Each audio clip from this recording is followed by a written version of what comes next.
Brought to you by DK Audio.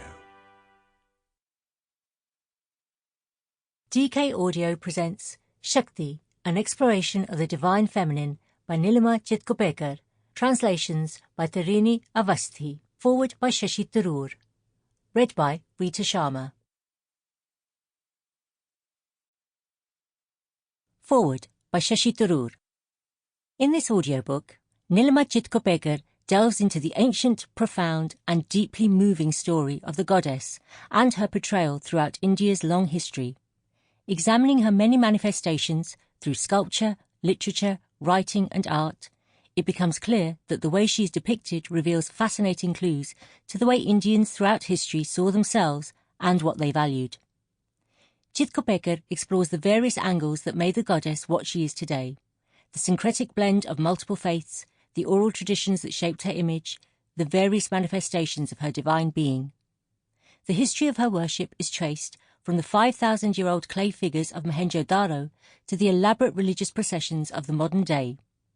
After going through this book, one thing is very clear, that whether she be imagined as Parvati, Durga, Sita, or any other of her countless forms, the goddess has been a constant companion for so many Indians, manifestations of their hopes, fears and values.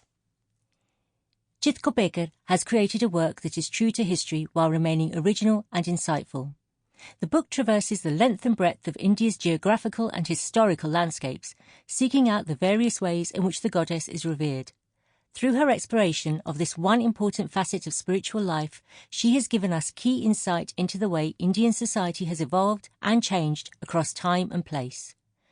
This is a book to be read by all, believers and atheists, those interested in the spiritual, those more fascinated by the material, and above all, anyone who believes India is a place worth understanding and that the essence of a people's lives are so often expressed by the stories they tell. Shakti is inspiring, an evocative and insightful book that is a fine guide to this beautiful part of the story of Hinduism and of India. Dr. Shashi Tharoor, a third-term Member of Parliament for Thiruvananthapuram, is the best-selling author of 22 books, both fiction and non-fiction, besides being a former Under-Secretary-General of the United Nations and a former Minister of State for Human Resource Development and for External Affairs in the Government of India. He has won numerous awards, including the Pravasi Bharatya Samman, a Commonwealth Writers' Prize, and the Crossword Lifetime Achievement Award. In 2019, Dr. Tharoor was also awarded the Sahitya Academy Award in the category of English Non-Fiction for his book An Era of Darkness. He chairs Parliament's Standing Committee on Information Technology. Part 1. Introduction to the Goddess. The story of goddess worship in the Indian subcontinent is diverse and intricate. It is firmly entrenched within an equally complex matrix, constituting many texts, traditions and belief systems. Before one begins to understand the goddess in her entirety, it is significant to appreciate and unfold the larger religious and literary model that informs her story. The Goddess Tradition. For God is also our mother. To understand Hindu wisdom more completely, we must therefore also think about goddesses. Francis X. Clooney, S.J., Hindu Wisdom for All God's Children, 1998. Existing in myriad ways, the goddess epitomizes a plethora of riches, such as feelings, concepts and materials. She is the female shining one, ubiquitous across the land and in the minds and everyday life of the people.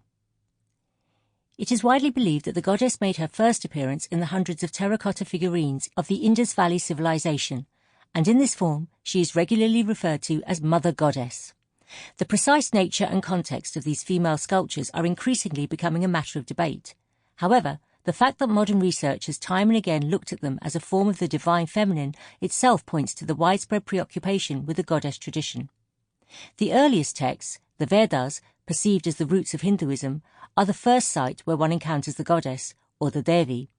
Here, she is identified with a range of natural spectacles and appears as different entities personifying aspects of nature and physical phenomenon. During the Vedic times, however, her presence seems to be only on the fringes, having been relegated to the sidelines by boisterous male divinities. Coming into her own. It is the Puranic corpus. Sample complete. Ready to continue?